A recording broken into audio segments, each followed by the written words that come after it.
উত্তরপ্রদেশের বরেলিতে ২৬শে সেপ্টেম্বর শুক্রবার জুমার নামাজের পর আই লাভ মোহাম্মদ পোস্টার বিতর্ক ঘিরে ইসলামিয়া ময়দানে এক ধর্মীয় নেতার আহ্বানে সাড়া দিয়ে বিপুল সংখ্যক মানুষ সমবেত হয়। পুলিশ উপস্থিত থাকলেও ভিড় ক্রমশই বাড়তে থাকে এবং এক পর্যায়ে পরিস্থিতি ক্রমশই উত্তপ্ত হয়ে ওঠে।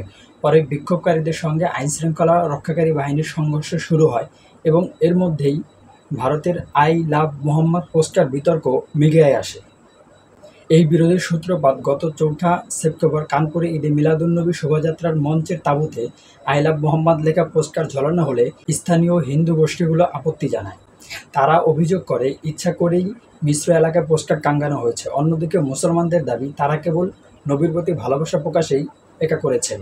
ভারতের বেশ কয়েকটি রাজ্য মুম্বাই, গুজরাট, কর্ণাটক এবং উত্তরপ্রদেশের আরও কয়েকটি জেলায় একই ইস্যুতে উত্তেজনা দেখা যায়। এই ঘটনাকে কেন্দ্র করে ২১ মামলায় প্রায় ১৪০০ জনকে আসামি করা হয় এবং অনেককে গ্রেফতারও করা হয়। যদিও পুলিশ দাবি করছে অননুমোদিত স্থানে সমাবেশ করায় মামলা করা হয়েছে। হায়দ্রাবাদের এমপি আসাদুদ্দিন ওয়াইসি প্রশ্ন তোলেন, যদি কেউ বলে আই লাভ মহাদেব সেটা তাদের বিশ্বাসের প্রকাশ হলেও আই লাভ মোহাম্মদ বললে সমস্যা কেন? এখানে যে যেটাই বলুক না কেন, মূল সমস্যাটা হচ্ছে ইসলামকে নিয়ে, ইসলামের উত্থানকে নিয়ে। আর এভাবেই বিভিন্ন সময়ে বিভিন্ন ইস্যুকে সামনে এনে জাতিগত নিধন চলছে। অথচ এরাই আবার আমাদের সংখ্যালঘু নিরাপত্তা শেখাতে আসে, যেখানে তারা তাদের দেশের সংখ্যালঘুদের ওপর নির্যাতন করে আসছে। সুতরাং এই ধরপাকড় কোনো বিচ্ছিন্ন ঘটনা নয়, এটি একটি জাতিগত নিধনের নতুন রূপ।